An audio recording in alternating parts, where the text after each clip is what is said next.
반갑습니다. 네, 안녕하세요. 오늘은 이제 개별 수요와 시장 수요 79페이지부터 시작을 할 겁니다. 79페이지부터 시작을 할 거고요. 사실은 수요곡선, 공곡선 나왔을 때 중요한 부분이 그렇게 많이 있진 않아요. 많이 있진 않은데 요거 79페이지 펼쳐주시면 되고요. 한 가지만 짚고 넘어갈 거예요.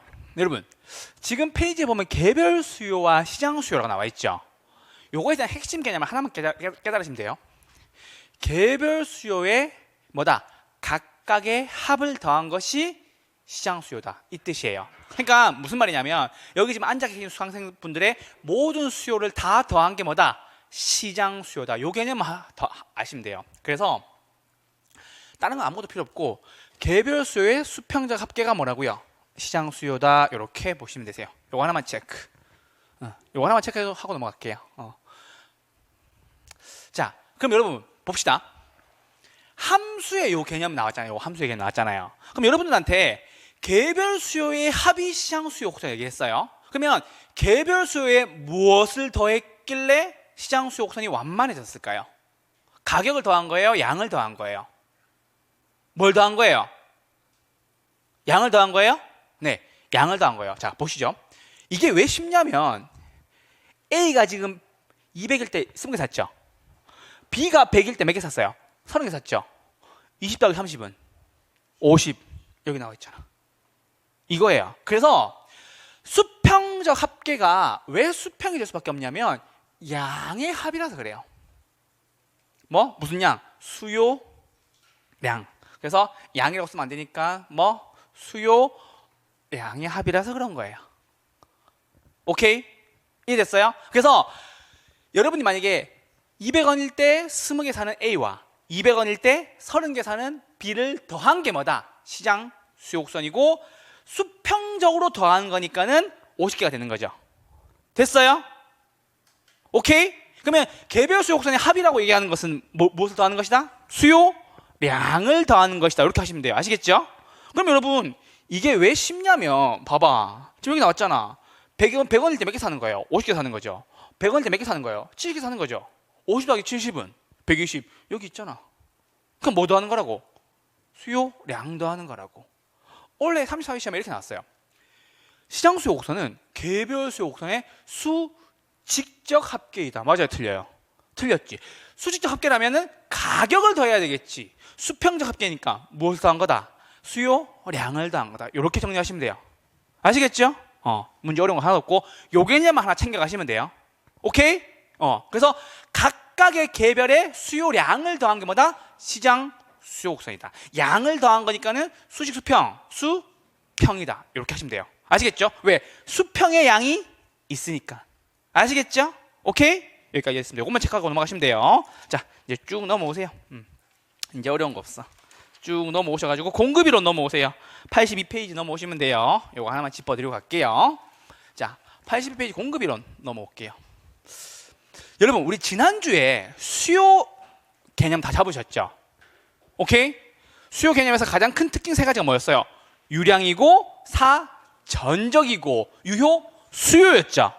맞아요?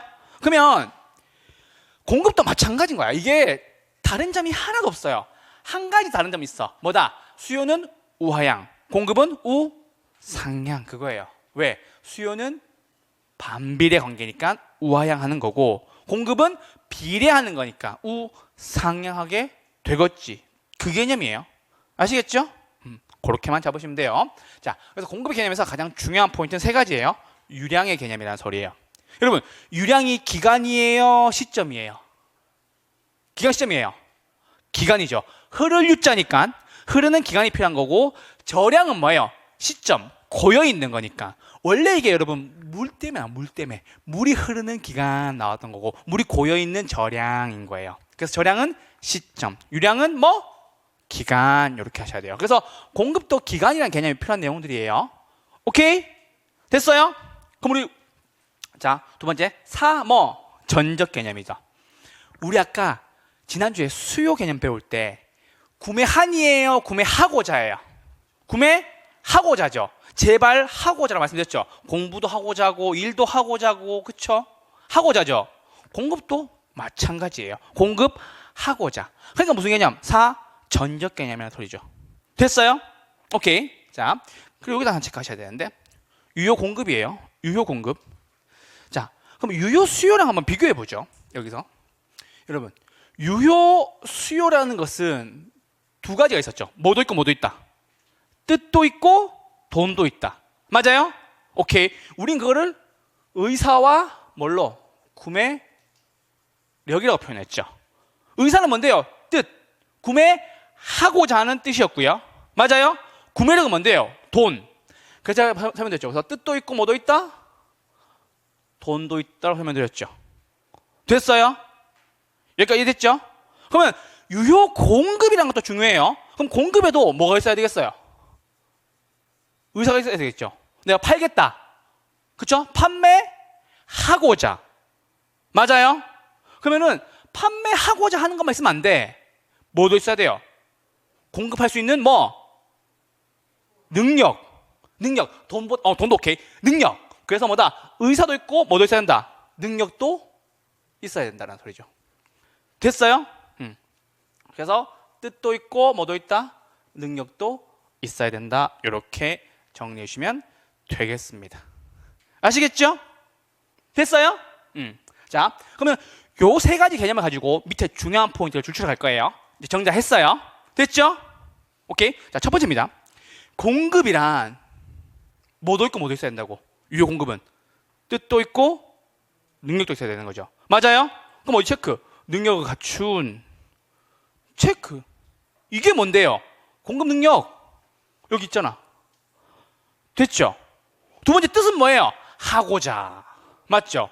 뭐 하고자? 판매하고자 하는 거. 됐어요.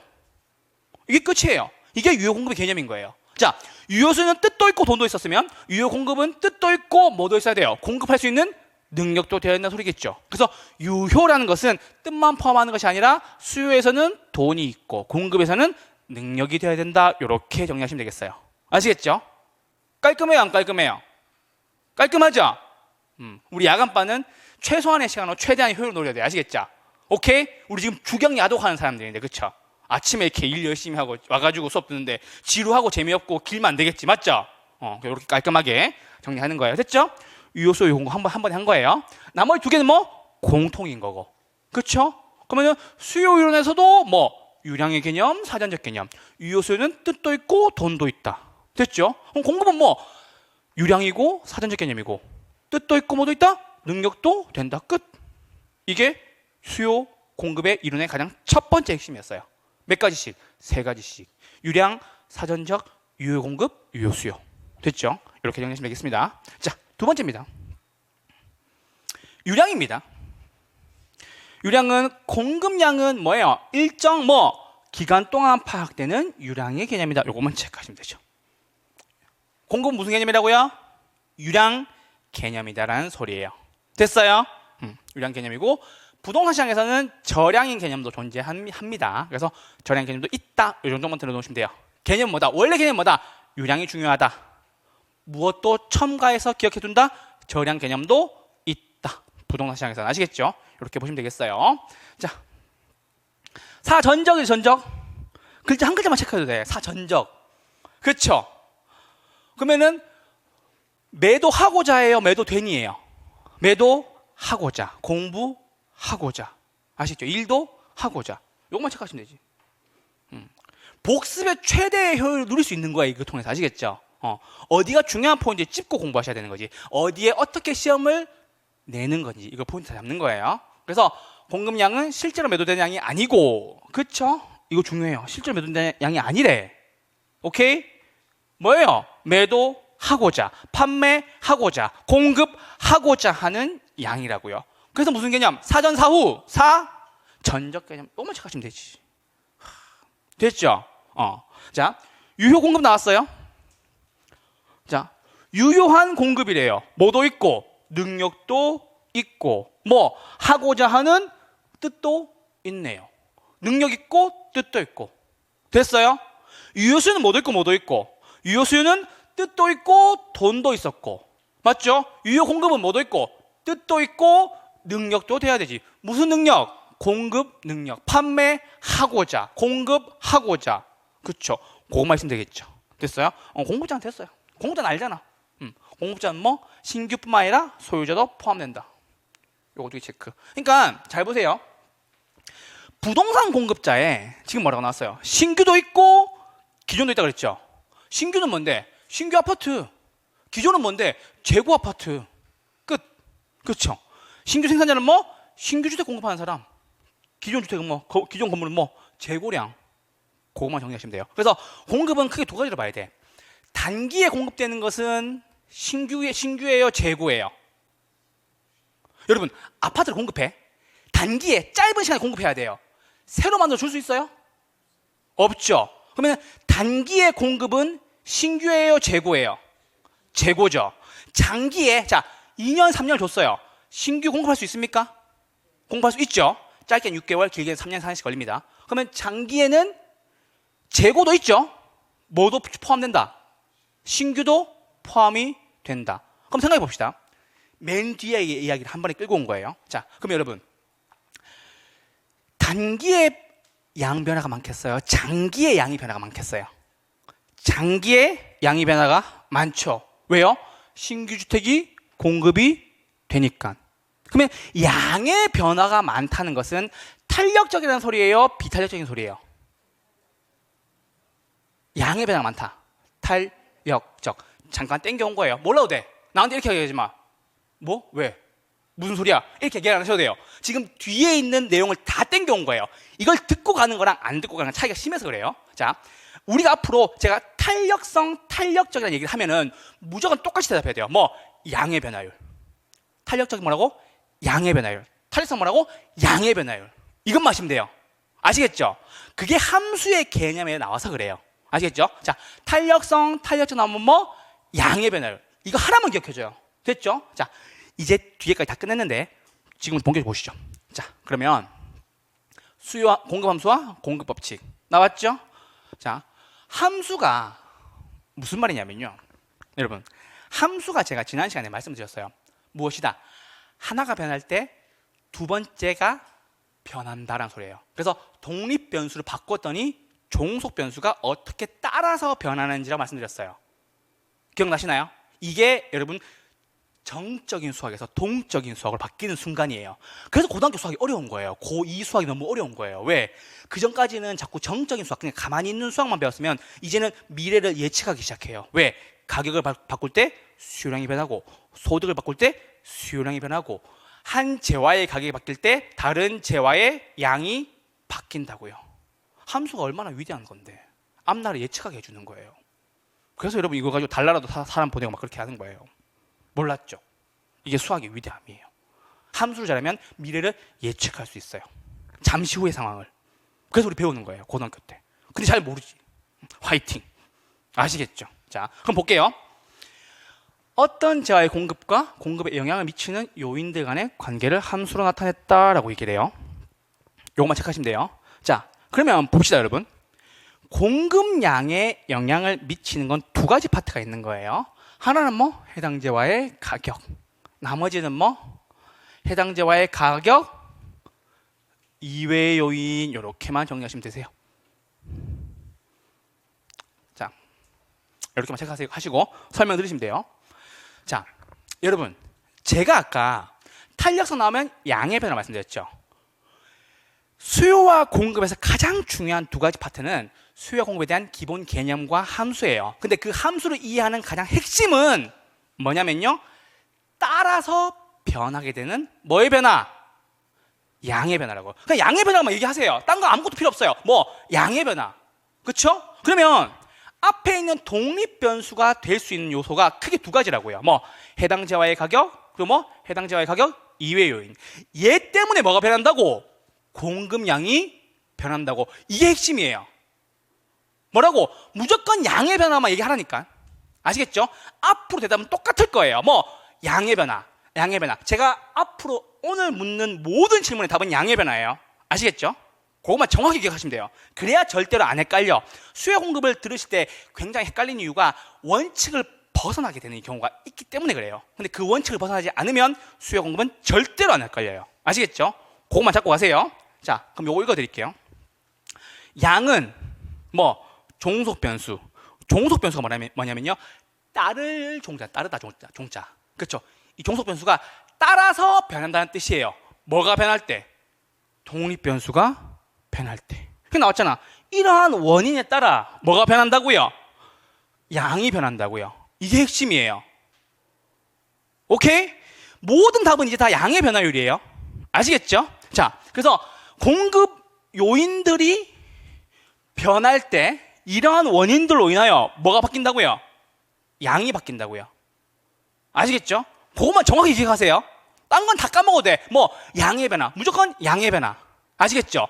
수요와 공급을 찌르는 핵심 요소 단 한 가지는 뭐예요? 양의 변화예요. 앞으로 무조건 다 양의 변화로 답하시면 돼요. 아시겠죠? 그래서 뭐다? 공급량이 바뀌었죠. 따라서 변했어요. 얘가요. 뭐 때문에? 잠시만요. 이거 색깔 바꿔야 되겠다. 색깔을 바꿔야 덜 헷갈려. 뭐 때문에? 얘네들 때문에. 그 얘네들이 뭔데? 여기 있는 애들요. 1번부터 9번까지. 자, 해당자의 가격을 바꿨더니 공급량이 어떻게 됐어요? 바뀌었다는 소리예요. 됐어요? 생산 요소 가격을 바꾸었더니 뭐가 바뀌었다? 양이 바뀌었다. 똑같이 대답하세요. 생산 기술 수준이 바뀌었더니 뭐가 변했다? 양이 변화했다. 건설업체 수의 수가 바뀌었더니 뭐가 변했다? 양이 바뀌었다. 공급자들이 가격을 오를 것인지 내릴 것인지 생각해보니까 뭐가 바뀌었다? 양이 바뀌었다. 이자율이 오르고 내리고 하니까 뭐가 바뀌었다? 양이 바뀌었다. 세금 많이 매기고 적게 매길 때 뭐가 바뀌었다? 양이 바뀌었다. 공적 규제가 심하면, 잠깐만, 공적 규제가 심하면 지어요, 안 지어요? 안 짓죠. 양은 감소하죠. 공적 규제가 완화되면 양은 늘어나겠죠. 그거예요. 수요와 공급의 핵심을 찌르는 것은 양의 변화가 얼마인지를 알고 싶은 거야. 우리는 늘 양의 변화에 집착하게 돼요. 아시겠죠? 그러니까 그거잖아. 봐봐. 내가 정부야. 제가 정부예요. 공적 규제를 완화시켰어. 앞으로 미래의 양이 어떻게 변할까요? 양이 늘어나게 되겠지. 그래요. 그 뜻이에요. 그래서 우리는 함수를 배우는 거예요. 아시겠죠? 자, 그 개념을 잡으시고, 자, 밑으로 한번 내려가 보시죠. 공급법칙 하나만 쓰시면 돼요. 여러분, 돈이 되면은 여러분이 공급업자예요. 여러분이 부동산 공급업자야. 돈이 된대. 돈 되면 공급량은요? 늘어나죠. 돈이 안 되면 팔아요, 안 팔아요? 안 팔죠. 공급법칙은 그거예요. 돈 되면 판다, 안 판다? 팔고. 맞죠? 오케이? 돈이 안 되면 팔아요, 안 팔아요? 돈이 안 되면 팔아요, 안 팔아요? 이게 끝이에요. 공급법칙의 원칙이 이거예요. 됐어요? 오늘 아까 이제 이렇게 신문을 막 보는데 요즘에 이제 크리스마스 연말 앞두고 지금 각종 행사장에 있는 곳, 뭐 부산이라든지 뭐 서울이라든지 이렇게 왜 호텔 가격이나 음식 가격이 어떻게 돼요? 가격이 올라요, 내려요? 오르죠. 왜요? 수요가 많으니까 공급도 최대한 많이 하려고 하는 거겠죠. 맞아요? 그거 보면 느꼈죠. 아, 공급법칙. 돈 되니까 팔려고 하는구나. 그 뜻이죠. 그래서 여기만 체크하시면 돼요. 가격이 상승, 양 증가. 무슨 양? 공급량. 됐죠? 가격이 상승, 양 증가. 공급량. 요거만 체크하시면 돼요. 밑에 뭐? 가격이 하락하면 양이 감소. 무슨 양? 공급량. 그렇죠? 오케이? 자, 우리는 가격이 오를 때 양이 증가하고 가격이 떨어질 때 양이 감소하는 것을 비례관계라고 얘기해요? 반비례관계라고 얘기해요? 비례, 반비례? 비례관계. 그러니까 같이 움직이면 비례관계예요. 아시겠죠? 오케이? 그러니까는 그 남자친구, 여자친구 있으신 분들은 사이가 좋을 때는 같이 가죠. 무슨 관계? 비례관계. 같이 놀러 가고. 사이가 안 좋으면 뭐예요? 혼자 놀러 보내죠. 난 집에 있고. 뭐 반비례. 그러니까 같이 움직이면 비례관계예요. 우리 이거를 커플링이라고도 얘기를 해요. 아시겠죠? 그래서 비례관계는 뭐? 함께 움직이는 거. 아시겠죠? 가격이 오르면 양도 증가하고 가격이 떨어지면 양도 감소한다. 무슨 관계? 비례 관계. 아시겠죠? 그럼 비례 관계는 정의 관계 플러스 관계라고 하는 거고, 이게 무슨 법칙? 공급 법칙이다라고 하는 거예요. 됐어요? 자, 공급 곡선입니다. 여러분, 수요 곡선은 우하향했죠. 왜 우하향했어요? 비싸면 안 사니까. 그렇죠? 그러면 공급은요, 비싸면 양은 증가하죠. 맞아요? 비싸졌죠. 양이 어떻게 됐어요? 늘어났죠. 비싸졌잖아. 양은 늘어났죠. 그럼 나왔잖아요. 공곡선은 우상향, 우하향. 우상향 끝. 요거만 체크하시면 돼요. 여러분이 업자라고 생각해봐요. 여러분이 물건 파는 사람이야. 그쵸? 비싸면 열심히 팔아보려고 하겠죠. 밤낮 없이 만들 거야. 아시겠죠? 요즘에 그 먹태깡 혹시 알아요? 맥주앙조 되게 좋은 먹태깡. 그렇죠. 열심히 만들고 있겠죠. 돈이 되니까. 만들면 팔리니까. 아시나요? 먹태깡? 저도 먹어보고 싶어요. 아직 못 구했어요. 구하면 한 개만 좀 기부해 주세요. 아시겠죠? 가격이 상승하면 양이 증가한답니다. 농심 좀 열심히 만들어줘야 먹어보게 나도. 아시겠죠? 자, 공급량의 변화, 공급 변화입니다. 수요량의 변화와 수요의 변화보다 훨씬 더 덜 중요해요. 아시겠죠? 그래서 요거 1번, 2번 이렇게 묶어주시고요. 됐어요? 자, 가격이 변했어요. 무슨 가격? 해당 재화의 가격이 변했어요. 양이 변화한다. 공급량의 변화니까 뭐? 공급량의 변화. 뭐? 해당 재화의 공급량이 변한다. 이유는 뭐다? 한 가지. 원인은 뭐? 몇 가지? 한 가지. 그쵸? 뭐가 변할 때? 해당 재화의 가격이 변할 때 공급량이 변화하는 것을 우리 뭐라 그런다? 공급량의 변화라고 한다. 끝. 됐죠? 양의 변화. 맞죠? 그러면은 곡선이 이동하는 거예요? 곡선 상에서 이동하는 거예요? 곡선 상에서 이동하는 거죠. 무슨 이동으로 표현해요? 점이 왔다 갔다 한다는 소리죠. 됐어요? 그것만 정리해 주시면 되겠습니다. 그러면 공급량이 증가하니까는 우상향하는 거니까 증가하면 상향으로, 감소는 점이 하향되겠지. 뭐가 어려워? 진행하는 방향이 우상향이니까 증가하면 우상향인 거고, 감소하면 좌하향인 거지. 그래서 여러분, 상향 하향은 안 물어봐도 증가 감소는 늘 물어본단 말이에요. 왜요? 양의 증가, 양의 감소니까요. 그래서 항상 제가 말씀드렸죠. 수요 배울 때도 증가 요거 하란 말이 어디서든 다 먹히기 때문에 그래요. 맞는 키와 맞는 열쇠라고. 아시겠죠? 그러면 공급 증가할 때 곡선이 어디로 갑니까? 우측. 일단 무조건 우측. 증가 감소 좌. 그래서 내가 섹시하게 이렇게 증가 이렇게 잘 말씀드렸잖아요. 그렇죠? 그래서 그거 꼭 기억하시면 됩니다. 자, 그럼 봅시다. 여러분, 공급의 변화예요. 공급의 변화. 해당 재화의 가격 말고 가격 이외의 요인. 이렇게 줄쳐야 복습이 쉽다니까. 아시겠죠? 이외의 요인. 요인들이 많나요? 네, 많겠네요. 아주 많이 있겠네요. 됐어요? 뭐가 있겠어요? 건설 업체 수의 변화, 생산 요소 가격의 변화, 그렇죠? 이자율의 변화, 공급 업자 수의 변화, 여러 가지가 있겠죠. 맞아요? 그러면 이외의 요인이 변화한다. 그럼 이 이외의 요인이 뭐가 있는데? 쓰면 되지. 생산 요소 가격, 공급 업체 수, 그렇죠? 뭐가 있어요? 그리고 생산 기술 등 이렇게가 있겠죠. 됐어요? 공급량은 원인이 뭔데? 한 가지. 공급의 변화 원인은 뭔데? 많이 있다. 수요도 똑같죠. 수요량의 변화는 해당 재화의 가격 변화. 수요의 변화는 소선인 예대 보이거. 기억나시나요? 여기까지? 그렇죠? 조선인 말고 소선인. 공대, 법대, 상대 말고 예대. 보이고 안 보이고? 보이거 했죠. 뭐예요? 소득, 선호도, 인구, 가격, 예상, 대체재, 가격, 보완제 가격, 이자율, 거래세. 요 8가지 꼭 반드시 알아주셔야 됩니다. 수요 증가, 감소에 따라 8가지 요인이 바뀐다. 아시겠죠? 몰라도 돼. 뒤에 가서 할 거예요. 나한테 지금 어떤 표정이냐면 아씨 들었는데 기억이 안 나 이렇게 표현하는 것 같아요. 뒤에 있어요.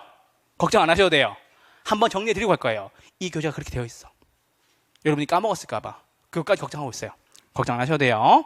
자, 그러면 공급의 변화는 뭐다? 생산 요소의 가격 변화, 공급 업체 수의 변화, 생산 기술의 변화 등이 있다.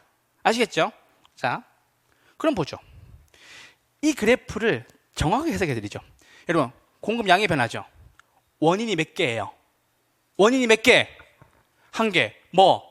가격의 변화. 여기 있잖아. 그러니까 이미 그려놓은 이 곡선을 이탈할 수가 없는 거예요. 오케이? 그러면 얘는 지금 선이 몇 개예요? 세 개죠? 그럼 얘는 얘가 아닌 거야. 다른 것 때문에 뭐가 바뀌는 거예요? 공급량이 바뀌는 거라고. 그러면 여기다가 이렇게 써놓으면 되겠지. 뭐? 생산 요소. 그쵸? 건설업체 수. 뭐? 생산, 기술 등. 끝. 됐어요? 그래서 수요 공급은 모양이 수요 공급은 성격이 똑같아요. 뭐만 다르다? 함수에서 표현하는 모양만 다른 거예요. 수요는 뭐? 우, 하향. 왜? 비싸면 안 사고 싸면 사니까. 공급선은 뭐? 우, 상향. 왜? 돈 되면 팔고 안 되면 안 파니까. 아시겠죠? 그렇게만 정리하시면 수요 공급 이론은 완벽하게 정리가 될 거예요. 이해되셨죠? 봐봐. 곡선 몇 개? 곡선 3개. 곡선 많아요. 원인도 뭐예요? 원인도 많아요. 곡선 1개. 원인 뭐? 예. 이게 뭔데요? 해당 재화의 뭐? 가격 끝. 이렇게 하시면 돼요. 아시겠죠? 어려울 게 하나도 없다라는 소리예요. 됐어요? 자, 점을 많이 칠하면 안 돼. 많이 칠하면 안 돼. 어디만 칠한다? 공급 양의 변화. 맞아요? 뭐가 변하는데? 이유가 한 개. 이유가 몇 개? 한 개. 곡선의 이동이에요. 곡선 상에서 이동하는 거예요. 곡선 상 끝. 뭐가 이동하는 건데? 점이 이동하는 거다. 끝. 됐어요? 딴 거 칠하면 헷갈려. 요것만 딱 칠해야 돼. 아시겠죠? 그럼 뭐다? 공급의 변화. 됐어요? 뭐가 변하는 건데? 이외의 요인. 그쵸? 이외의 요인에 많은 것들이 있겠네요. 그쵸? 생산 요소 가격, 생산 기술의 발달 저하, 그리고 뭐 건설업체 수의 증가, 뭐 이자율이라는 다양한 이유가 있겠죠. 근데 공급은 수요보다는 덜 중요한 거지. 그래서 수요의 변화 요인에서 소선이에 대해 보이거는 하지만 공급의 변화는 따로 말씀드리지 않는 이유가 그거예요. 시험에 잘 안 나와. 뭐가 나온다? 수요가 나온다. 수요의 변화 뭐예요? 소선인 예대. 보이고 안 보이고? 보이고. 아시겠죠? 그거 정리해 드릴 거예요. 그럼 뭐가 변하는 건데? 곡선이 바뀌는 거다. 증가. 이렇게 하시면 되죠. 저한테 교수님 이게 죽어도 안 이어진대요. 제가 저를 찾아왔더라고요. 답을 줬어요. 몇 글자? 몇 글자? 글자 몇 개? 3개. 글자 몇 개? 3개. 끝. 글자 몇 개? 2개. 글자 몇 개? 2개. 글자 몇 개? 2개. 이유는 많이 있다.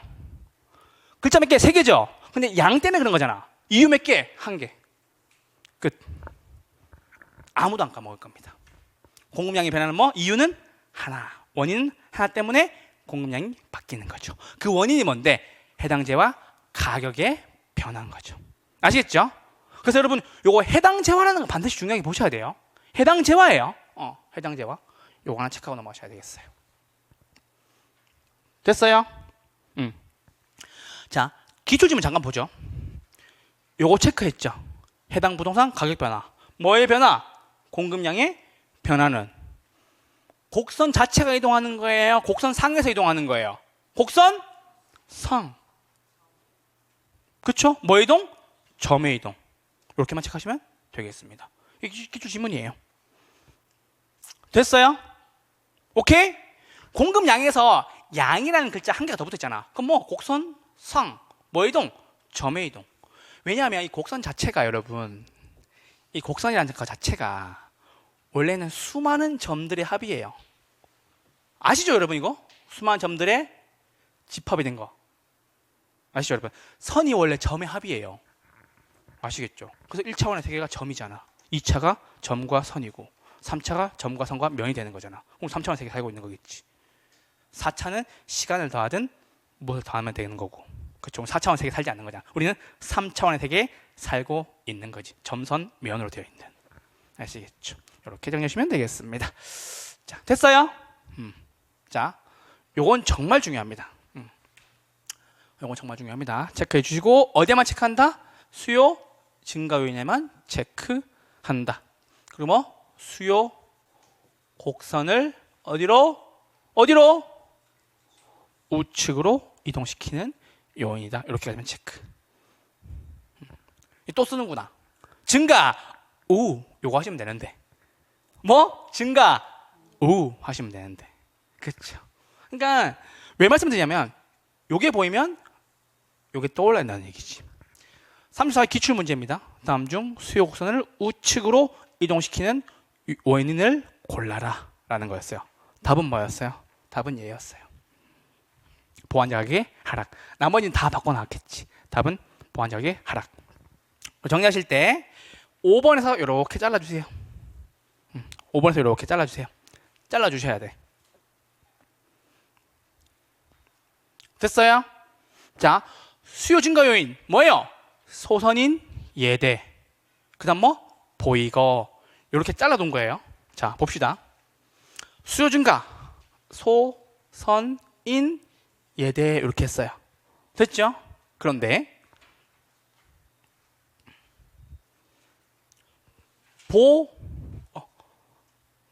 보이거. 보금건데 왜 보이거라 그럽니까? 라고 얘기한다면 이게 이자율이잖아.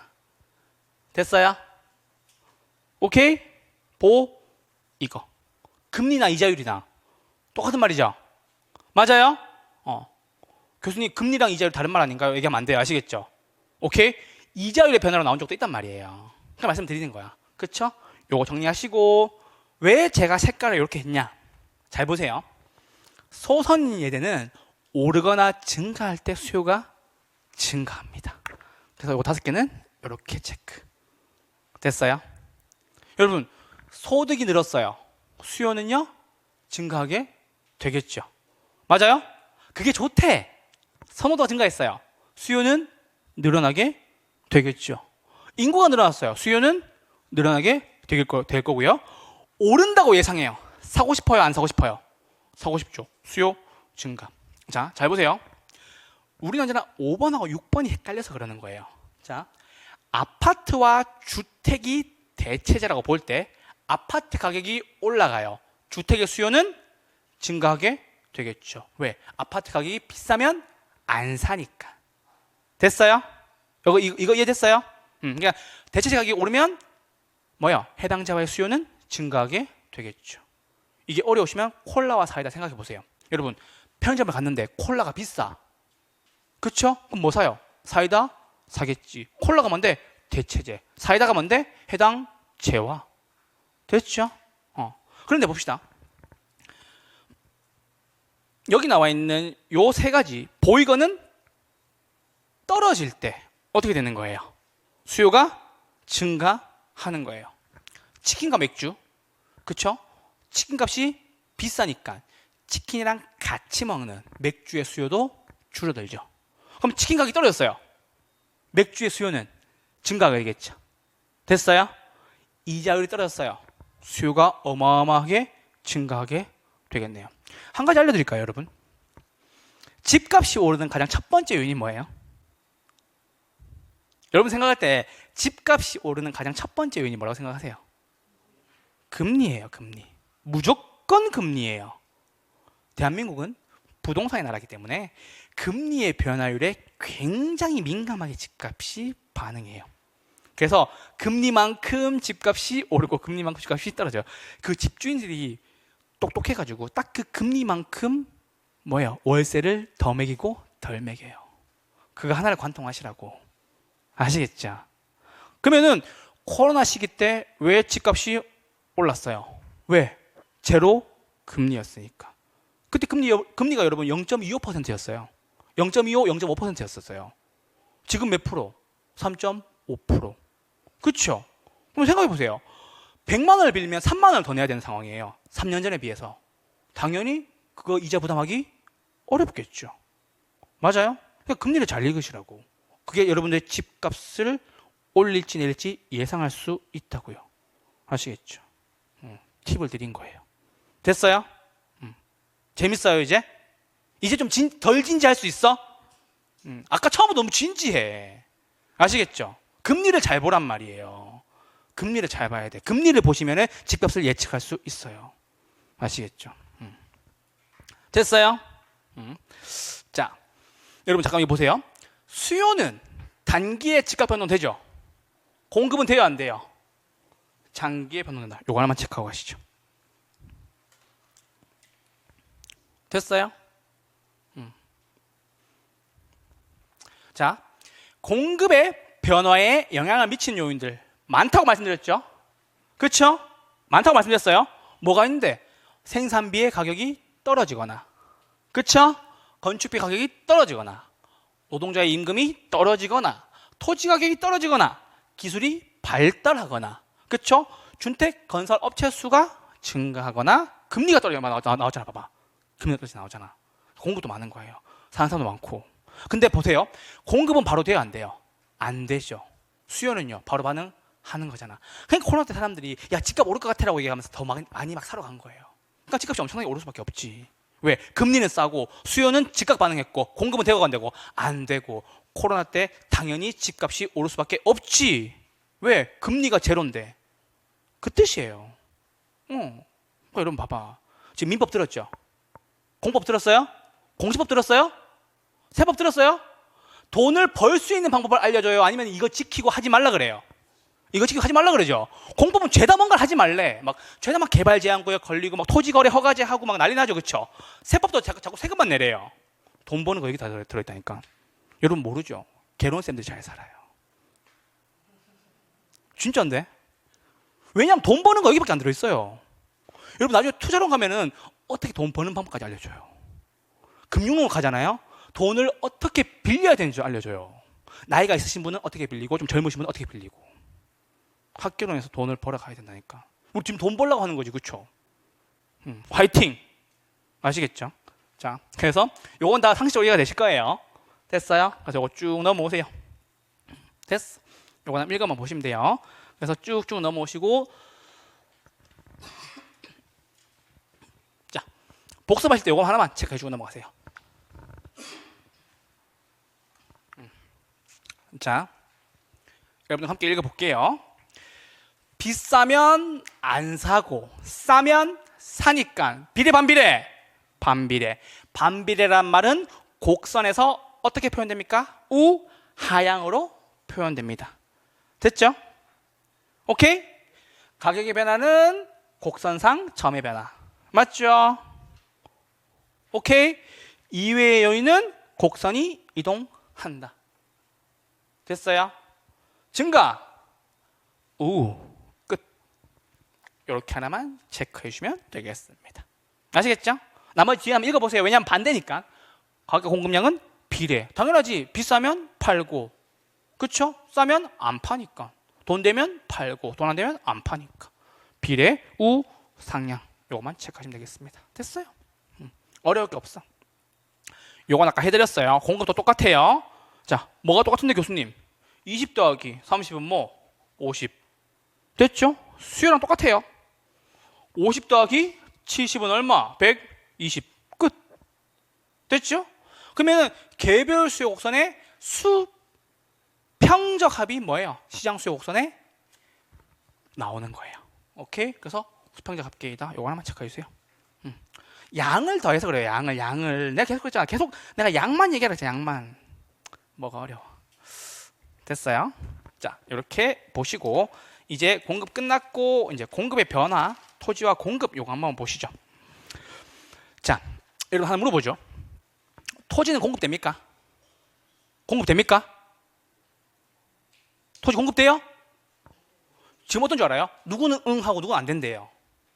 그러면 누구는 맞고 누구는 틀렸겠어요? 아니면 둘 다 맞겠어요? 눈치채야지. 선생님들의 질문은 항상 뒤에 답이 있어요. A와 B 물어보면 언제나 뒤에 답이 있다고. 그러면 토지 공급됩니까? 돼요? 지금 된다는 사람 있고 안 된다는 사람 있단 말이야. 둘 다 돼요? 오케이. 그렇게 얘기하라고. 토지 공급은 둘 다 됩니다. 다만 조건이 붙습니다. 조건이. 자, 얘기해 보죠. 토지는 공급됩니까? 되는지 안 되는지 교수님 봐야 됩니다. 이렇게 얘기해야 돼요. 물리적 공급은 되고 안 되고 안 되고, 경제적 용도적 공급은 되고 안 되고 되고. 그렇죠? 대표적인 예로 한번 들어보죠. 여러분, 올해 여름에 잼버리 있죠. 잼버리. 뭐 하는 거냐면 이렇게 세 개의 청소년들을 모아가지고 행사하는 거예요. 어디서 했어요? 새만금. 그렇죠. 전북 새만금. 그렇죠? 새만금에서 했죠? 왜 자꾸 웃을 때 말 때 그래요? 저번에 이렇게 한가? 이렇게 있는 거예요. 웃을 때 말 때. 일단 알겠고. 자, 새만금은 원래 우리나라 땅이었어요? 맞죠? 원래 뭐였어요? 간척지였죠. 그렇죠?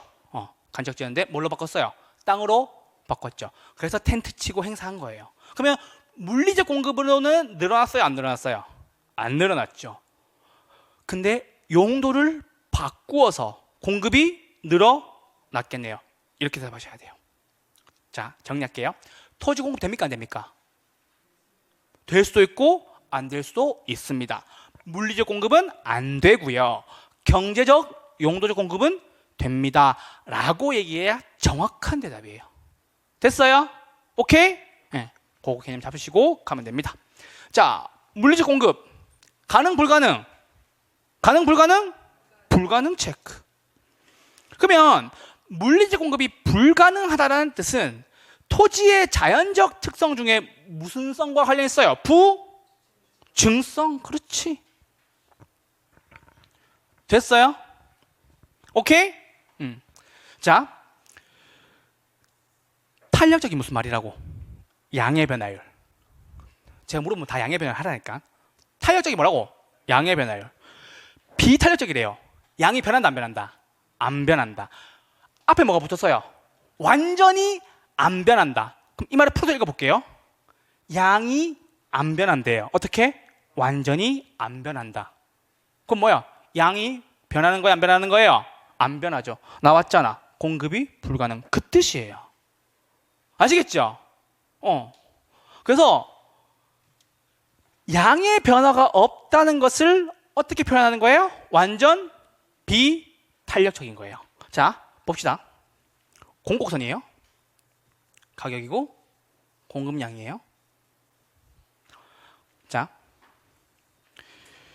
비탄력적, 즉 완전 비탄력적이라는 말은 양이 변한다, 안 변한다? 안 변한다. 그럼 여기 있는 점에서 변하면 안 되겠네요. 맞아요? 이렇게 하면 되죠. 이게 뭐예요? 완전 비탄력적. 수직이라는 뜻도 얘가 기준이에요. 얘 기준으로 수직이니까 뭐? 이거죠. 오케이? 교수님 헷갈려요 하시는 분들은 이렇게 쓰세요. 비. 끝. 완전 비탄력적. 뭐? 수직인 거죠. 맞아요? 왜? 언제나 양이 기준이라니까. 얘 기준 수직이 뭐? 비탄력. 됐어요? 오케이? 이렇게 정리해 주시면 되겠습니다. 됐어요? 그래서 물리적 공급은 모두 불가능하며 완전 비탄력 수직이다. 됐죠? 오케이? 맞아요? 이거 헷갈리시는 분들은 나중에 비 오는 날 밖에 한번 가보세요. 비가 어떻게 내려요? 수직으로 내리죠. 미치겠어요. 이게 죽어도 헷갈린대. 그래서 내가 나가서 비를 맞아보라 그랬어. 비가 여기서 떨어지지 여기서 오는지. 비가 여기서 올 거 아니야. 그럼 뭐예요? 수직이겠지. 맑은 날 말고 비 오는 날서 비를 맞아보라니까. 비가 어디서 떨어지냐고요? 수직으로 떨어지잖아. 이게 왜 헷갈리는 거야 도대체. 내가 살 수가 없다 내가 진짜. 이렇게까지 가르쳐야 되는 거예요 진짜 여러분들. 공부를 그렇게 안 할 거야 진짜. 내가 속상해 죽겠다 진짜. 됐어요? 내가 살 수가 없다 진짜. 그럼 봐봐 이제. 경제적 공급 된다 안 된다? 된다. 그쵸? 경제적 용도적 공급. 헷갈리시는 분들은 새만금 써두시면 돼요. 근데 써놓고 모르니까 헷갈리는 거야. 막 왜 쓴 거지? 막 이렇게 생각하는 거예요. 새만금이 어떻게 변하는지 몰라. 간척지였는데 택지로 바뀌었거든. 그러니까 쓰지 마요. 자꾸 쓰지 마요. 제 수업 시간에 안 써야 돼요. 이야기를 들어야 그게 생각이 난다니까. 복습을 할 때 제가 드렸던 말씀이 생각이 나면 그게 굉장히 좋은 거예요. 근데 복습할 때 생각이 안 나. 막 나만 책을 읽고 있는 것 같아. 그러면 힘들다고요. 아시겠죠? 자, 경제적 공급 가능합니까? 네, 가능합니다. 요것만 체크. 왜요? 용도를 다양하게 쓸 수가 있으니까. 그래서 용도 전환을 통한 유용성의 증가를 말한다라는 거예요. 여기 나왔잖아. 공유수면 매립, 택지 조성. 이게 새만금 이야기예요. 공유수면이 뭔데? 간척지. 그쵸? 물 들어오면 바다, 물 빠지면 갯벌. 맞아요? 그거 매립해서 뭘로 만들었다? 택지로 만들었다. 여기서 퀴즈. 택지랑 부지의 차이가 뭐예요? 택지는 건축 가능한 땅. 거기다 뭐 짓는데? 주상공. 부지는 건축 가능한 땅 더하기. 뭐도 더해요? 건축이 불가능한 땅. 그중에 건축 불가능한 땅이 뭐가 있는데요? 도로, 하천, 철도. 그렇죠? 왜요? 부자가 넓을 부자, 펼칠 부자니까. 택지의 택자는 주택할 때 그 택자예요. 한자상. 그럼 뭐 짓겠어? 주상공 짓겠지. 됐어요? 그래서 택지를 조성해서 공급한 경우도 있다라는 소리예요. 자, 그럼 이제 정리하시죠. 물리적 공급 가능, 불가능? 불가능. 그쵸? 양이 변한다고 안 변한다고? 불변한다고. 맞죠? 자, 탄력적이 양의 변화라면서요. 비탄력이니까 양이 안 변하는 거고. 맞죠? 완전 나왔으니까 아예 변하지 않는다. 이렇게 쪼개서 정리하셔야 되겠죠. 수, 직. 교수님, 저는 공부를 오래 놓은 지 생각이 안 납니다. 이렇게 쓰세요. 비. 아시겠죠? 양, 고정. 그렇죠? 이게 뭐예요? 양, 불변이라는 소리겠죠. 여기 있잖아. 양, 불변. 경제 공급은 된다고 안 된다고? 된다고. 뭐 당연히 공급이니까. 공급 곡선이니까 뭐 우, 상량. 돈 되면 공급하겠지. 오케이? 자, 저 보세요. 이게 떠올라야 돼. 재밌는 얘기 한번 해보죠. 여러분, 세일에서 오일, 기름이 나와요. 혹시 아세요? 그러니까 흙에서 기름이 나온다고. 그게 옛날에는요, 돈이 안 됐어요. 왜? 퍼는데 비싸가지고요. 근데 지금은 퍼는데 저렴해져서 생산 요소 가격이 떨어져서 돈이 된단 말이에요. 그래서 여러분, 최근에 사우디에서 석유에 대한 공급량을 줄였어요. 그럼에도 불구하고 석유 공급량이 변하지 않는 이유가 뭐냐면요, 미국에서 그 모래에서 기름을 짜가지고 공급하기 시작한 거예요. 왜? 돈이 되니까. 가격, 공급량 증가. 아시겠죠? 몰랐죠? 오펙에서 감산했어요, 최근에. 그럼에도 불구하고 기름값에 변화가 없는 이유는 미국이 갑자기 기름을 마구 퍼서 제공하기 시작해요. 국제 원유 시장에. 아시겠죠? 국제 원유 시장에 기름 몇 개예요? 3개예요. 서부 텍사스 중질유, 중동산 두바이유, 북해산 브렌트유. 우리나라 뭐 써요? 두바이유 쓰죠. 그러니까는 미국 거기 중동산도 친하게 지내야 되는 거예요. 이렇게 막 쓰고 오시는 분 있잖아요. 빈쌀만 이런 사람들. 그렇죠. 알고 계셔야 돼요. 나중에 기름 넣을 때, 아, 이거 중동산 두바이유구나, 이렇게 알고 계셔야 돼요. 아시겠죠? 나중에 원유에 투자하는 경우가 생길 거란 말이야. 나중에 포트폴리오가 나와요. 지금 뭐에 투자해야 돼요? 금에 투자해야 되겠죠. 금값이 많이 오르니까. 왜? 국제 정세가 불안하니까. 돈 버는 방법 알려주잖아. 부동산으로 돈을 벌어야 되고요. 딴 걸로 돈을 벌어야 돼요. 아시겠죠? 오케이? 그러니까 이 수업 시간에 와야지. 화이팅! 화이팅! 고맙습니다. 자, 됐고요. 자, 단기와 장기입니다. 자, 이거를 쓴 사람과 안 쓴 사람의 차이는 어마어마할 거예요. 여러분, 단기에는 뭐요? 신규 불가죠. 뭐만 있다? 중고 공급은 가능하다. 중고가 신규예요? 재고예요? 재고죠. 그냥 재고라고만 쓰면 안 돼. 뭐라고 써야 돼? 재고만 공급 가능. 이렇게 써야 정리가 된다고. 단기에는 뭐만 공급 가능하다고? 재고만 공급이 가능하다고. 됐어요? 오케이? 자, 그러면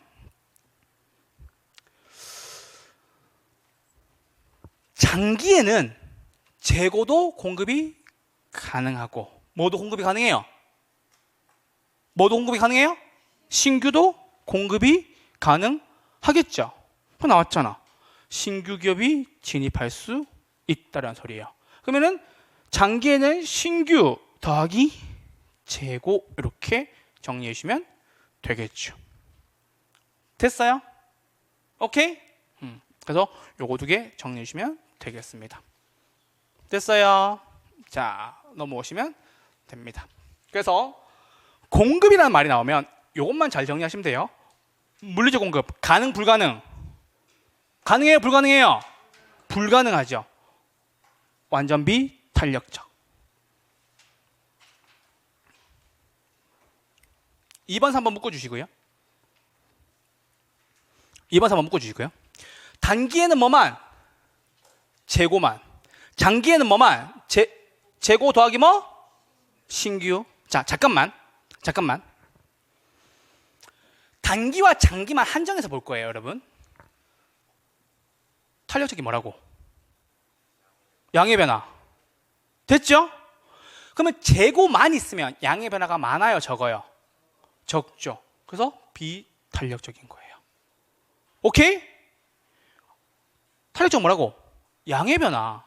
그러면 단기와 비교했을 때 장기는 뭐예요? 더 탄력적이겠죠. 왜요? 재고도 있고 뭐도 있으니까 신규도 있으니까. 됐어요? 그래서 단기에는 뭐예요? 비탄력적인 거예요. 그래서 뭐다? 기울기가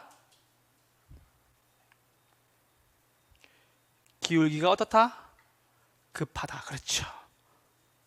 혹은 가파르다라고 나와요.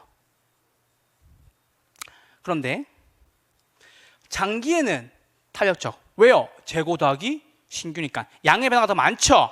양의 변화가 많으니까 뭐? 탄력적. 양의 변화가 적으니까 뭐? 비탄력적. 그럼 얘는 뭐예요? 기울기가 가팔라요? 완만해요? 완만하죠. 그럴 수밖에 없는 이유가 뭐예요?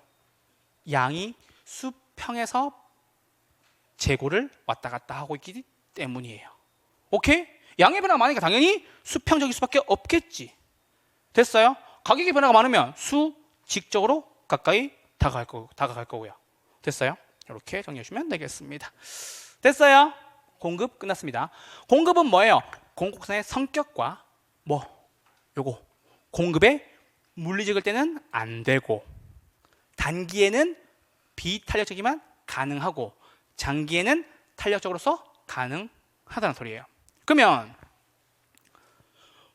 물리적 공급곡선과 얘는 뭐예요? 물리적이에요? 경제적이에요? 경제적. 그렇지. 요거까지 쓰면서 끝. 경제적 공급. 이렇게만 정해 주시면 되겠습니다. 물리적 공급은 안 됩니다. 경제적 공급은 가능합니다. 다만 단기에는 비탄력적이고요. 장기에는 탄력적이다라는 소리예요. 이해되셨어요? 오케이? 네, 이렇게 정해 주시면 되겠습니다. 자, 다음 균형 가격과 균형 양의 변화입니다. 여러분, 균형이라는 말이 나왔을 때 어떤 느낌이 들어요? 어떤 느낌이 들어요? 안정적? 자, 설명드려보죠. 여러분, 균형이라는 말이 나오면요, 이 말을 쓰면 안 되는데 쓸게요. 우리 쇼 붙인다 그러죠. 쇼 붙인다. 합의를 본다는 소리예요. 누구와 사고자 하는 사람과 팔고자 하는 사람의 합의가 이루어지는 지점이 균형이에요. 이해됐어요? 오케이? 자, 그럼 보죠. 정리 한번 읽어보죠. 균형이란 가격에서 사고자 하는 양과 팔고자 하는 양이 일치하는 점이다. 이게 균형이에요.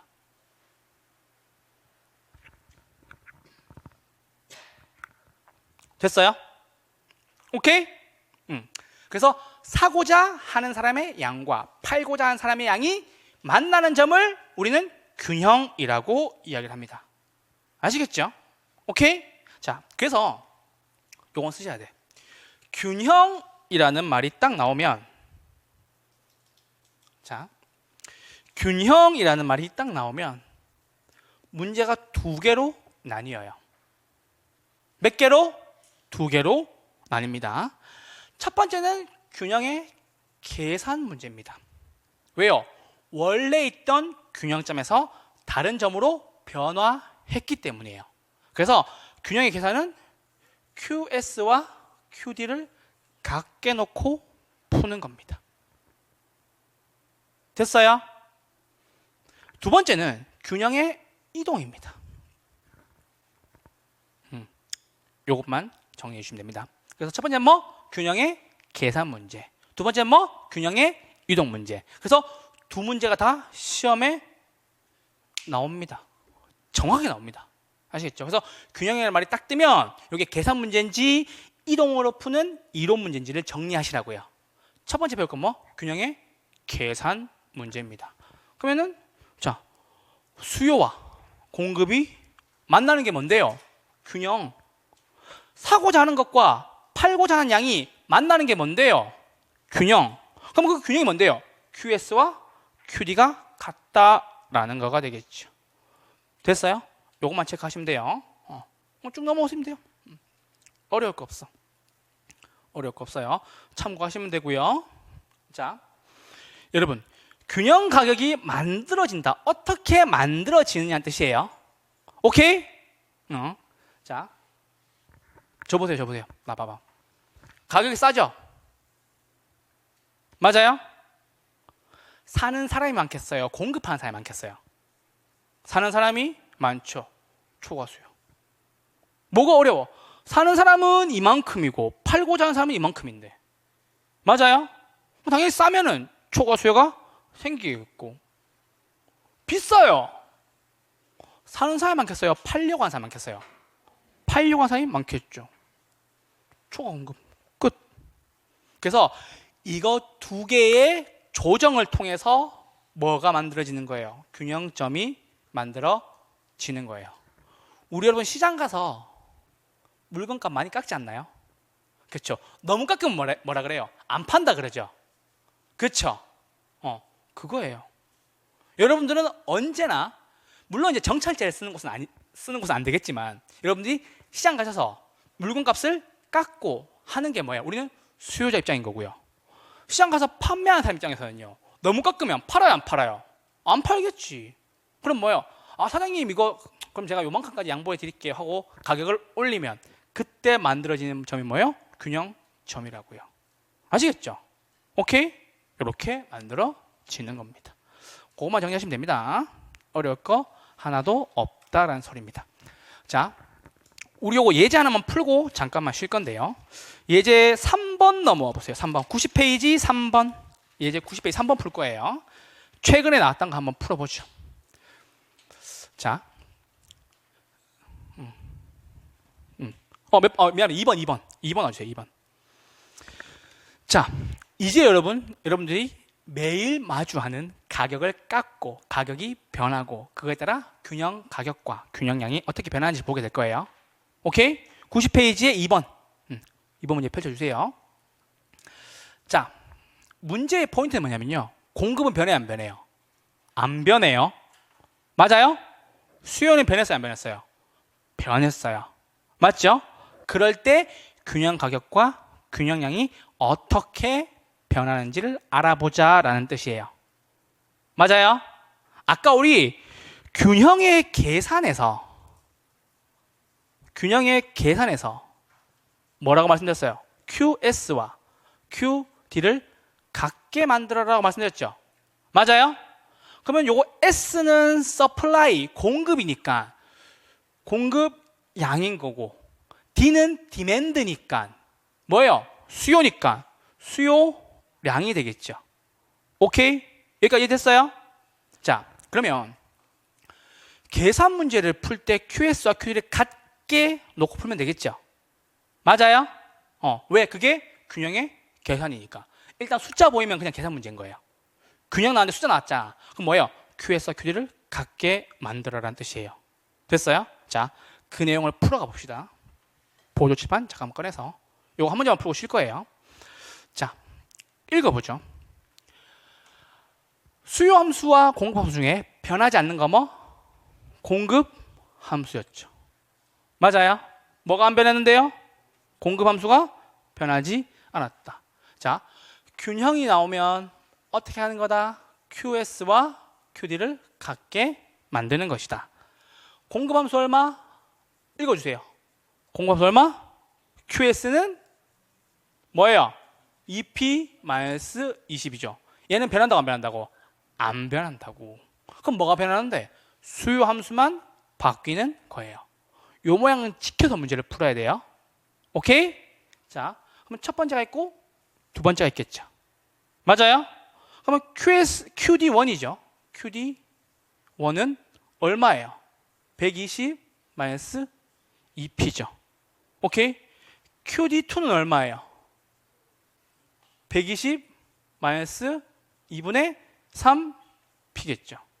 그러면 지금 균형이라는 거 계산 문제를 풀 때는 QD와 QS를 같게 만든다고 말씀드렸죠. 맞아요? 그러면 QD와 QS가 어디 있는데요? QS는 EP-20, QD는 120-2P죠. 그러면 얘랑 얘를 같게 만들면 되겠네요. 됐어요? 첫 번째 같게 만들어 봅시다. 자, QS 얼마? EP-20은 120-2P가 되죠. 그래서 여러분 이 항을 옮기는 거예요. 플러스가 마이너스로, 마이너스가 플러스로 바뀌게 되겠죠. 그럼 얘를 옮기면 4P는 얼마가 돼요? 20 넘어가면 얼마? 140이 되고 P는 얼마? 30? 얼마가 돼요? 5가 되겠죠. 그럼 요 P 35를 여기 집어넣으면 120 빼기 70이니까 Q는 얼마? 얼마가 돼요? 50이 되겠죠. 끝. 그리고 계산 한 번 더 해야 돼요. 왜? 바뀌었으니까. 여기 똑같이 해보죠. 20-2P는 120-2분의 3P가 되겠죠. 2분의 3이 얼마예요? 1.5가 되는 거죠. 이렇게 넘어가면 잠시만요. 넘어가면 맞죠 지금? 죄송해요. 2P네요. 죄송합니다. 2P네요. 죄송합니다. 자, 그래서 2P-20 이렇게 되죠. 맞아요? 그래서 요거 넘어오면 어떻게 돼요? 1.5P니까 얼마? 3.5P가 되죠. 맞아요? 요거 넘어가면 얼마? 140이고 P값은 얼마가 나와요? P값 얼마가 나와요? P값은 40이 나오죠. 됐어요? 그럼 40 여기 집어넣으면 얼마가 돼요? 60 되고 Q는 얼마? 60 이렇게 바뀌는 거예요. 그래서 균형이라는 말이 딱 뜨고 숫자가 보이면 무조건 뭐 하는 거예요? Q에서 QD를 같게 놓고 풀어라. 왜? 분명히 얼마나 변화했는지를 물어볼 거예요. 문제 안 봐도 돼요. 얼마나 변화했는지를 물어볼 거예요. 자, 그럼 봅시다. P값은 얼마나 변했어요? 5가 상승했죠. 가격이 5만큼 올랐다는 뜻이에요. 맞아요? 양은요? 10만큼 증가했겠네. 5 상승, 10 증가. 다음 몇 번? 2번. 이렇게 풀으시면 되겠어요. 그러니까 여기 있는 모양을 보고 복습하셔도 되고 제가 드린 이 방법으로 푸셔도 돼요. 근데 이게 한눈에 더, 한 판에 더 잘 들어오실 거예요. 아시겠죠? 이게 균형의 계산 문제예요. 뭐 QS와 QD를 같게 놓고 푼다. 아시겠죠? 공급은 하나, 수요는 변화. 그렇죠? 변화가 어떻게 됐는데 QD1에서 QD2로 바뀌었다. 이렇게 정리해 주시면 되겠습니다. 아시겠죠? 이렇게 하고 잠깐 쉬셨다가 이제 균형에 이동하시죠. 잠깐만 쉴게요.